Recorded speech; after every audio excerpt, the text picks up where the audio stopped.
오늘 저와 함께 은혜 받을 하나님의 말씀은 창세기 39장 1절에서 5절까지 말씀입니다. 창세기 39장 1절에서 5절까지의 말씀을 다 같이 봉독하시겠습니다. 요셉이 이끌려 애굽에 내려가매 바로의 신하 친위 대장 애굽 사람 보디발이 그를 그리로 데려간 이스마엘 사람의 손에서 요셉을 사니라. 야훼께서 요셉과 함께 하심으로 그가 형통한 자가 되어 그의 주인 애굽 사람의 집에 있으니 그의 주인이 야훼께서 그와 함께 하심을 보며 또 야훼께서 그의 범사에 형통하게 하심을 보았더라. 요셉이 그의 주인에게 은혜를 입어 섬김에 그가 요셉을 가정 총무로 삼고 자기의 소유를 다 그의 손에 위탁하니 그가 요셉에게 자기의 집과 그의 모든 소유물을 주관하게 한 때부터 야훼께서 요셉을 위하여 그 애굽 사람의 집에 복을 내리심으로 야훼의 복이 그의 집과 밭에 있는 모든 소유에 미친지라. 아멘. 우리가 함께 나눌 말씀의 제목을 따라해 주시기 바랍니다. 하나님은 어디에 계십니까? 하나님은 어디에 계십니까? 롤린이라는 노래로 역주행의 인기를 누리고 있는 브레이브걸스라는 그룹을 여러분이 잘 알고 계실 겁니다. 이들은 처음부터 인기가 많았던 그룹이 아니었어요. 가수라는 꿈을 향해 달려왔고 용감한 형제라는 유명한 작곡가의 소속사 가수라서 크게 인기를 누릴 것이라는 기대와는 다르게 점점 잊혀져 가는 그룹이었습니다. 버티고 버티다가 포기를 해야 하나 생각할 때 롤린이라는 곡이 역주행을 하면서 많은 사람들에게 인기를 얻게 됩니다. 그래서 꿈을 포기하지 않고 버텨낸 브레이브걸스라고 사람들은 말하기도 하였습니다. 여러분이 잘 아시는 요셉도 꿈의 사람 요셉, 꿈을 이룬 요셉이라고 익숙한 인물입니다. 여러분, 꿈을 꾸십시오. 우리가 고난 속에서도 요셉처럼 꿈이 이루어지기를 간절히 소망하면 그 꿈이 이루어질 것입니다. 그래서 우리는 요셉처럼 꿈을 꿔야 합니다. 그러면 요셉이 국무총리가 되었던 것처럼 우리도 축복받는 삶이 될 것입니다 라고 우리에게 익숙한 설교를 하면 좋겠지만, 저는 여러분들에게 질문을 드리고 싶어요. 요셉이 정말 그 고난 가운데 꿈을 의지했습니까? 정말 그 꿈만을 붙잡았습니까? 형제들한테 배신당해서 종으로 팔려갔고, 비록 종이 되었지만 보디발 집에 가정총무로 성공하나 싶었더니 다른 사람에게 또다시 배신당해서 감옥살이를 하게 되었던 요셉이 꿈을 의지하면서 그 꿈을 붙잡으면서 정말 그 고난을 이겨냈습니까? 그래, 나에겐 꿈이 있지, 포기하지 말자, 반드시 그 꿈이 이루어질 거야 라고 고백하며 요셉이 고난을 이겨냈느냐는 말입니다. 저는 교회 학교 때부터 꿈의 사람 요셉에 대해 많이 들어왔습니다. 그런데 요셉에 대한 말씀을 읽으면 읽을수록 형들한테 자랑했던 자신이 꿈만을 의지한 것 같지는 않다는 생각이 들었습니다. 그리고 고난 속에 있을 때 하나님이 주신 꿈을 이루기 위한 가정이라고 요셉 스스로가 생각되어 보이지도 않았습니다. 오히려 요셉이 자신이 꿈을 기억하게 된 계기가 요셉이 국무총리가 되고 형제들을 만나고 나서야 꿈을 기억합니다. 창세기 42장 8절에서 9절 말씀입니다. 요셉은 그의 형들을 알아보았으나 그들은 요셉을 알아보지 못하더라. 요셉이 그들에 대하여 꿈을 생각하고, 내가 17살 때 꿨던 꿈이 이거였구나. 내 형제들의 곡식단이 내 단에게 전하였던 꿈과 해와 달과 11별이 나에게 절하였던 그 꿈이 이거였구나 라고 형들을 만나고 나서 깨닫게 되었다는 것입니다. 또한 요셉이 감옥에 있을 때 나는 여기에 갇힐 만한 일을 하지 않았다고 자신의 억울함을 고백하기도 하였습니다. 요셉이 감옥에서 바로의 술 간원장의 꿈을 해몽해주고 했던 말이 당신이 복직을 하게 될 때 나를 기억해서 여기에서 꺼내달라는 말이었습니다. 창세기 40장 14절에서 15절 말씀입니다. 당신이 잘 되시거든 나를 생각하고 내게 은혜를 베풀어서 내 사정을 바로에게 아뢰어 이 집에서 나를 건져주소서. 나는 히브리 땅에서 끌려온 자요 여기서도 옥에 갇힐 일은 행하지 아니하였나이다. 요셉이 감옥에 있는 이유가 꿈을 이루기 위한 고난이라고 요셉 스스로 생각하고 있었던 것처럼 보이십니까? 꿈의 사람 요셉, 꿈을 이룬 요셉이라는 그 타이틀은 어쩌면 아브라함과 모세에게 더 맞는 타이틀일지도 모릅니다. 갈 바를 알지 못하나 하나님께서 지시한 땅으로 순종하며 고향 땅을 떠났고 100세의 자녀를 낳을 것이라는 하나님의 말씀을 믿음으로 바라본 아브라함과, 또한 애굽으로부터 구원하여 이스라엘 백성을 가나안 땅으로의 여정을 인도한 모세, 하나님의 꿈을 이루기 위한 이 순종한 이 두 사람이 어쩌면 꿈의 사람 요셉, 꿈을 이룰 사람 요셉이라는 그 타이틀이 이 두 사람에게 어쩌면 어울릴지도 모르겠습니다. 사실 요셉이 17살의 꿈은 하나님이 주신 꿈 비전이 맞습니다. 그런데 그 꿈은 내가 국무총리가 될 것이다 라는 장래 희망이 아니라 하나님이 계획하신 미래의 일을 요셉에게 꿈을 통해 계시하신 것입니다. 그런데 결론부터 말하자면요, 고난 가운데 요셉은 꿈을 의지했다기보다는 하나님을 의지한 것입니다. 저는 꿈을 꾸고 꿈을 의지하는 것을 부정하는 것이 아닙니다. 청년의 때에 꿈을 꾸고 전진하는 것은 매우 중요합니다. 그런데 어느덧 우리는 요셉의 이야기를 할 때 요셉과 함께 하시는 하나님께 초점을 맞추는 것이 아니라 꿈에 대한 이야기를 하면서 요셉이 국무총리가 되어 축복받았던 것처럼 우리도 축복받을 것이라며 이 축복에만 초점을 맞춘다는 것입니다. 요셉이 만약 자신의 꿈을 의지해서 인생을 살아갔다고 가정한다면 그가 꿨던 꿈처럼 형들과 부모님들이 엎드려 절할 만큼 위대한 사람이 되겠다고 스스로 결심하고 노력해서 자수성가한 인물이 되는 것이겠죠.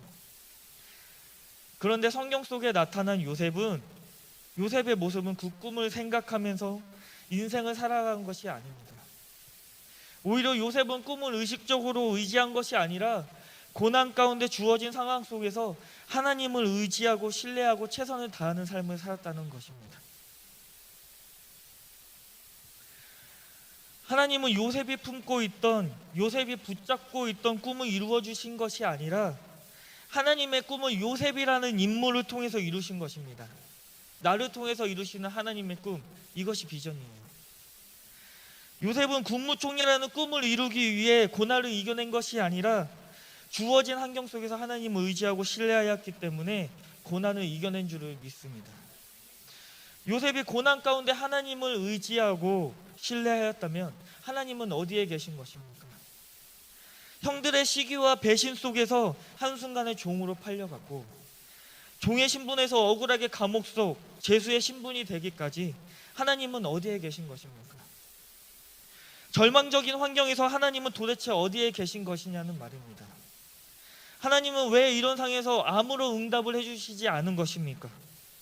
왜 가만히 있으신 것입니까?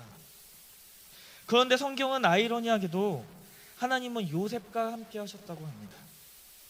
환경은 바뀐 것이 없어 보이는데 하나님은 요셉과 함께 하셨다고 합니다. 그것을 어떻게 알 수 있었습니까? 하나님이 나와 함께 하시기 때문에, 하나님이 요셉과 함께 하셨기 때문에 고난을 이겨낼 수 있는 힘이 있었던 것입니다.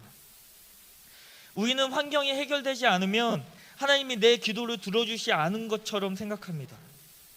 그런데 그게 아니에요. 고난 속에 있는 요셉과 함께 계셨던 하나님이 지금도 고난 속에서 우리와 함께 하고 계시다는 것입니다. 창세기 39장 2절에서 3절 말씀입니다.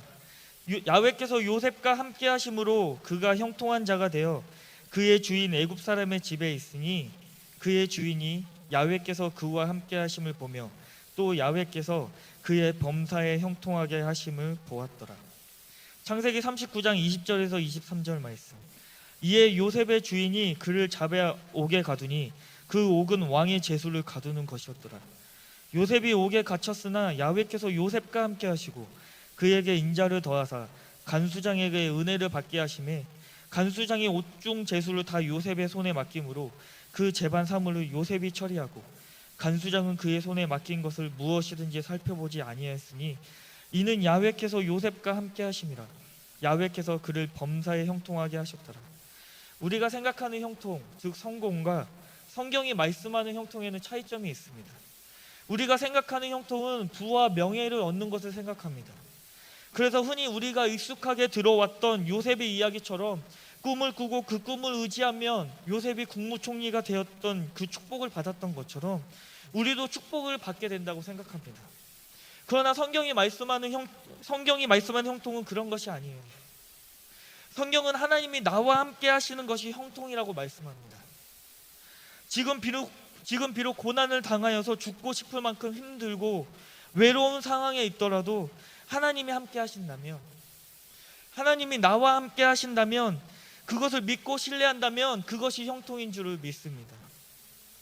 요셉이 13년 동안의 고난을 이겨내고 국무총리가 된 후 첫째 아들의 이름을 므낫세라고 지었습니다. 므낫세의 이름의 뜻은요, 하나님이 내게 내 모든 고난과 내 아버지의 온 집 일을 잊어버리게 하셨다라는 뜻입니다.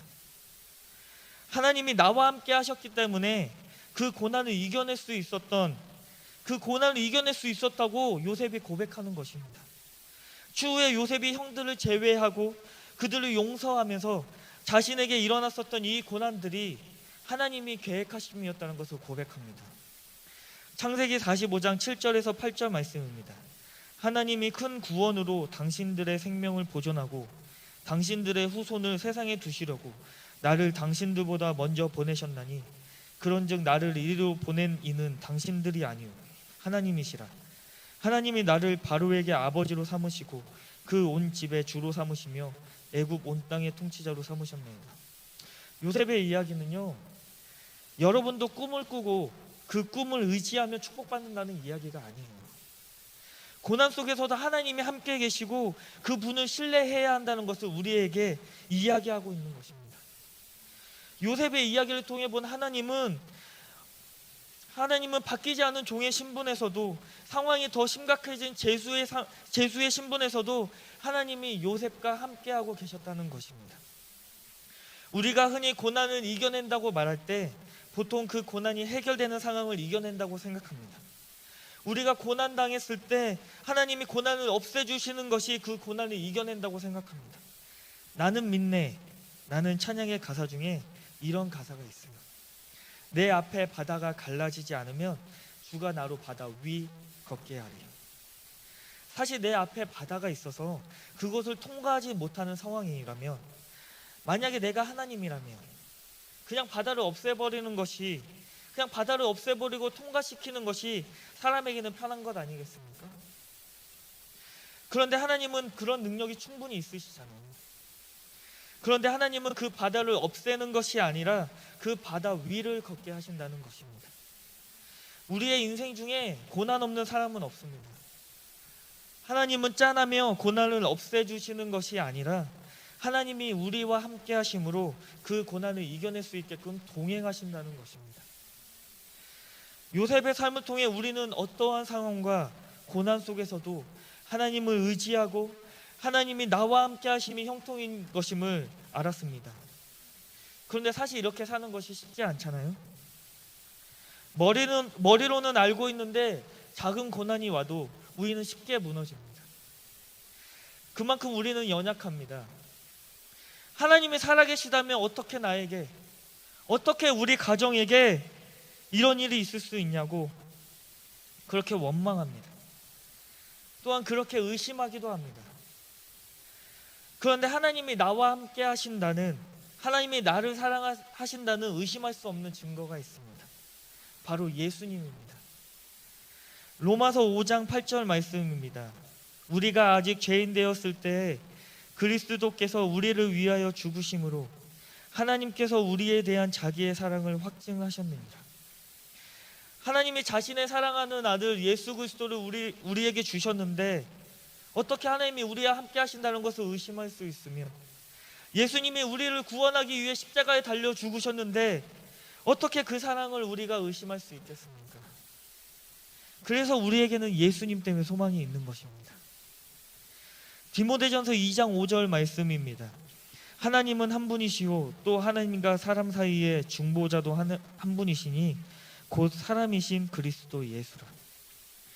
예수님은 완전한 인간으로 오셨기 때문에 우리와 똑같이 고난과 어려움을 겪으셨습니다.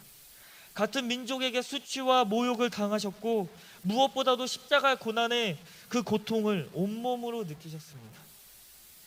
하나님의 아들이시지만 우리와 똑같은 인간으로 오셨기 때문에 내적인 두려움도 있으셨어요.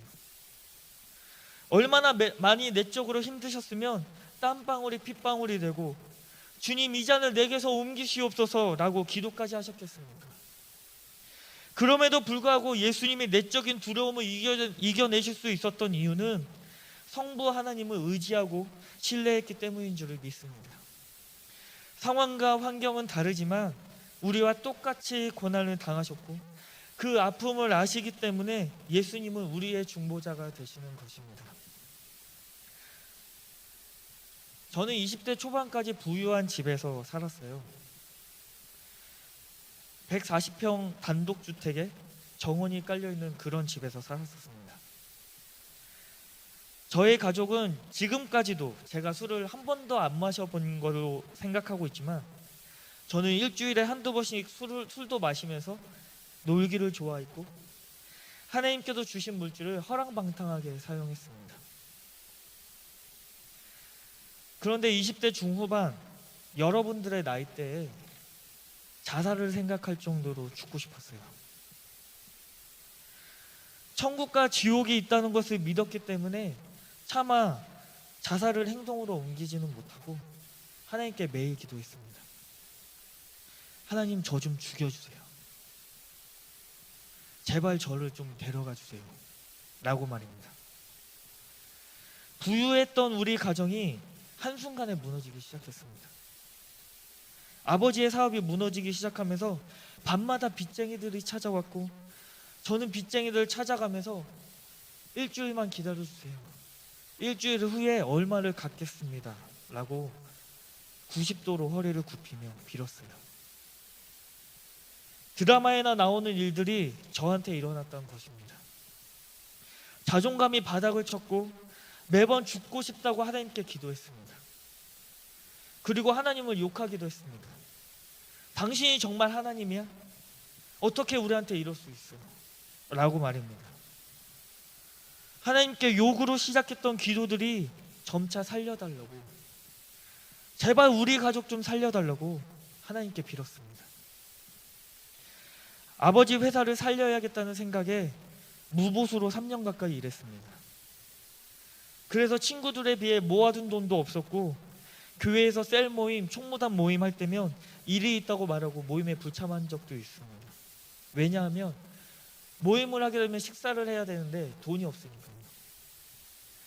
제가 교사 봉사도 그때 같이 하고 있었는데 저희 반에 있는 어떤 아이가 선생님, 옆 반에는 피자 먹는데 왜 우리 반에는 새콤달콤 먹어요? 라고 말해서 왜 나는 애들한테 맛있는 간식을 마음껏 사주지 못할까? 라며 자책했습니다. 그래서 교사를 그만둬야 하나라는 생각도 했었습니다. 제가 이렇게 힘든 상황을 지나면서 저의 자존감이 한없이 바닥으로 떨어졌고 매일매일의 일들이 버겁게만 느껴졌습니다. 돈이 없어서 평소에 자전거로 출퇴근을 하고 있는데 그러던 어느 날 다른 빚쟁이한테, 그날도 허리를 굽히고 와서 퇴근길에 울면서 집에 오는 길이었습니다. 그런데 제 마음에 문득 어떤 찬양이 생각이 나면서 입술로 하나님을 찬양하게 되더라고요. 그 찬양의 가사가 저의 마음을 평안하게 하더라고요. 우리의 집이 어려워졌다고 모르는 사람 마냥 우리 가족을 떠나가서 제가 미워했던 사람들을 용서하게 되더라고요. 그 찬양의 가사가 하나님이 나를 위로해 주신 것 같았어요. 환경은 비록 변한 것이 없는데 제 마음이 달라졌습니다. 그 찬양의 가사 중에 이런 내용이 있습니다. 외롭고 험한 길에 내 믿음 연약해져도 기다려 주실 수 있는 주님, 늘 나의 곁에 계시며 내게 말씀하시네. 내가 너를 사랑한다. 너 두려워 말라. 사랑하는 푸니마 여러분, 지금 저와 같이 어떤 내가 감당할 수 없고 이유도 알 수 없는 고난과 아픔 가운데 계신 분이 있으신가요? 여러분께 꿈을 꾸고 꿈을 의지하면 축복받을 것이라고.